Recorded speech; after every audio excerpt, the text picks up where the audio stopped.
The Atlanta-based rapper known as Lil Kee has made a name for himself by writing some hard-as-hell street narratives, only to intermix those tracks with some vulnerable lyrics layered over top of auto-tuned, atmospheric beats. With the help of a few widely popular underground tracks like Hear Me Out, Lil Kee built himself up some local buzz in A-Town before catching the ear of Lil Baby and signing to 4PF in 2020. Now his first full-length album has finally arrived, and it's titled after the moving single that he composed in memory of the older brother who kept him alive through Kee's rough and lean years to ensure that he'd become the artist that he is today. What more is there to be said about Lil Kee's come up and how he's managed to accomplish his wildest dreams, despite some very personal losses? Well, you're about to find out on this latest edition of Before They Were Famous, but first, please remember to take a moment to like, subscribe, turn on the notifications, all that good stuff just to make sure that this video gets as wide a release as possible. Anyways, let's get right into it.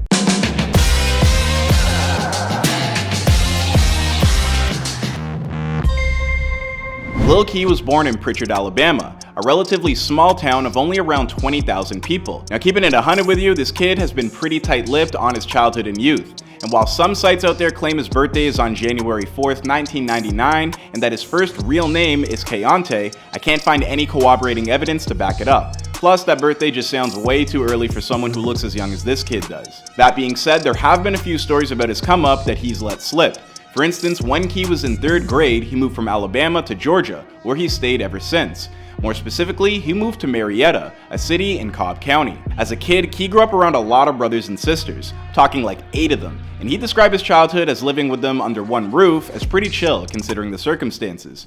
During that time, there was a lot of listening to rap artists like Lil Baby and Lil Durk with his older brothers.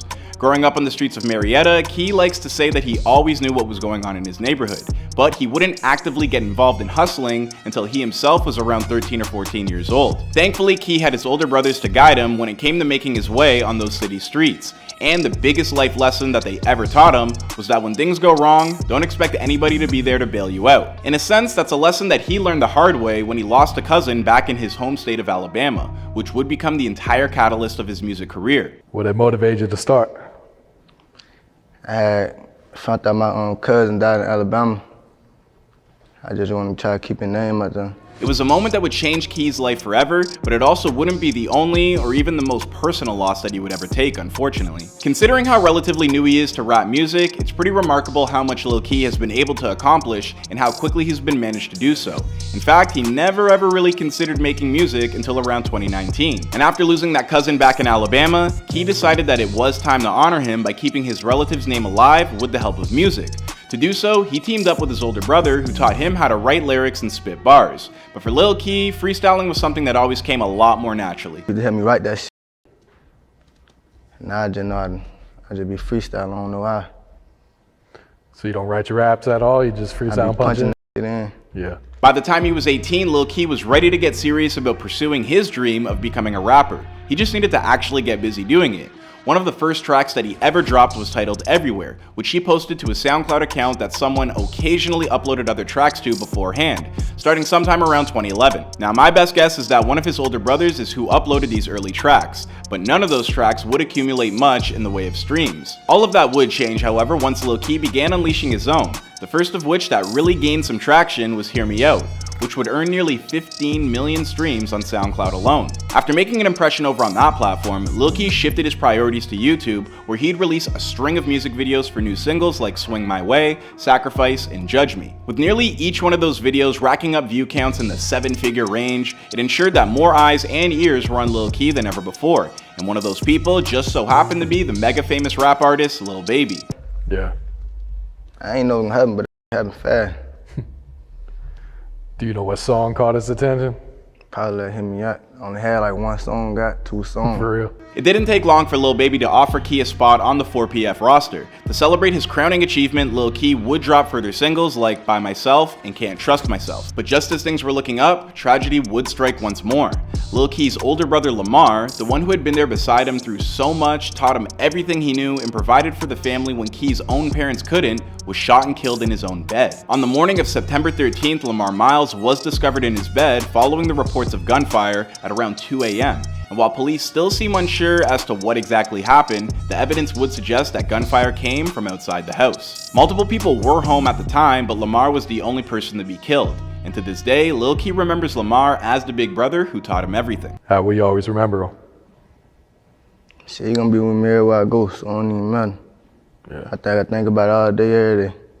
He would then spend the next 2 years getting over the death of Lamar while also perfecting his debut studio album, a passion project that he named Letter to My Brother, out of respect for the man who sacrificed so much to ensure that Lil Kee made it to this moment. In fact, don't expect this to be the last time that Kee honors his late brother either. He told Lyrical Lemonade, "Every song I make is gonna be something about my brother in it. I could make 1,000,000 songs and it's gonna be something about my brother in it no matter what." And he delivered on that promise when he dropped a moody follow-up titled Automatic, which emphasized the pain that he felt at the loss of his older brother with lyrics like, "I wish I was there when Big Bro died and helped put up a fight.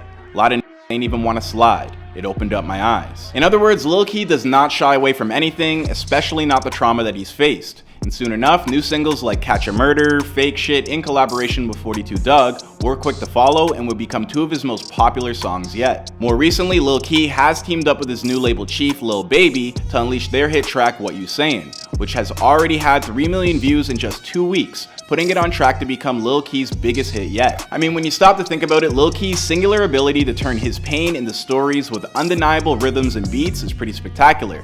And no matter what he chooses to do next, just know that he'll continue to propel himself forward by building a legacy of his own while carrying on the spirit of those loved ones that he's lost along the way. But until then, we're just gonna have to wait and see what the next chapter holds in store for him. I mean, after all, this is before they were famous. Please let us know what you thought about Lil Kee's stories in the comment section down below. My name is Clyde Smith, and I'd also like to take a second to remind you guys to like, subscribe, ring that bell if you haven't done so, all that good stuff. We want to be able to provide you with the best quality content that we possibly can, and that's a huge help in allowing us to do so. So if you'd like to check out other up-and-coming rappers in this series, then please search for our videos on Shy K, Glorilla Pimp, and Sleazy World Go. Otherwise, I'll see you guys in another video.